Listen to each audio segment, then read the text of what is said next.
பார்த்தீங்கன்னா ஒரு ஊரில் கோயிலில் சாமி கும்பிட்டு இருந்தாங்க. அந்த சாமி கும்பிட்டு இருக்க ஆளுங்க பூரா போய் சாமி நீ தான் எங்களுக்கு எல்லாம், சாமி சாமி எனக்கு எல்லாம் நீ தான் செய்யணும், பிள்ளைகளுக்கு படிப்பு நீ தான் கொடுக்கணும், என் வீட்டுக்கு நீ தான் நல்லபடியாக இப்போ காப்பாற்றணும், என் மனைவிக்கு சோகம் இல்லை அதுக்கு எல்லாம் நீ தான் சாமி சாமி சாமி சாமின்னு கும்பிட்டுக்கிட்டு இருந்தாங்க.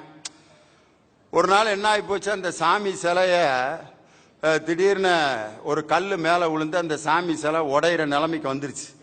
உடனே ஒரு குரூப் அந்த சாமி சிலையை கொண்டு போய் ஒரு 75 நாள் வச்சிருந்து, நான் ஒரு கணக்காக சொன்னேன். அதுக்கப்புறம் அந்த உடஞ்ச சிலையை சரி பண்ண முடியாம சுக்கு நூறா நொறுக்கி வெளியில தூக்கி போட்டாங்க.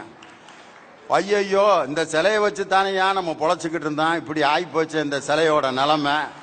இப்போ கோயிலில் உண்டியல் வருமானம் போயிடும், நம்மளுடைய பொழப்பே போயிரும் ஐயா, என்னடா ஐடியா பண்ணலான்ட்டு திருப்பி கோயிலுக்கு வந்திருக்காங்க.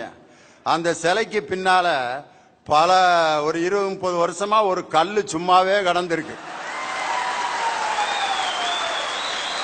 ஒரு கல்லு படக்குன்னு பார்த்தாங்க, ஐடியா பண்ணாங்க, மாப்புல கல்ல மேட்ரு பண்ணிடுவோம்டா அப்படின்ட்டு.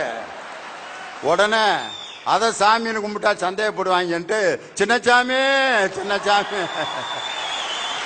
சின்னச்சாமி நீதான் சின்னச்சாமி எங்களை காப்பாத்தன, சின்னச்சாமி நீதான் சின்னச்சாமி என் சாமி என் சின்னச்சாமி நீதான் சாமியை காப்பாத்தின எங்க சின்னச்சாமி அப்படின்ட்டு அப்படியே ரூட்டை மாத்தி விட்டான். டக்குன்னு அந்த கல்லுக்கு ஒரு விபூதி அடிச்சான், குங்குமத்தை போட்டான், சின்னச்சாமின்னு பரப்பி விட்டாங்க. எல்லாம் கும்பிட்டுக்கு இருக்காங்க. இப்ப எத சாமிக்கு பின்னாடி சும்மா கிடந்த கல்ல நான் ஒரு ஊர்ல நடந்ததை சொல்லிக்கிட்டு இருக்கேன்.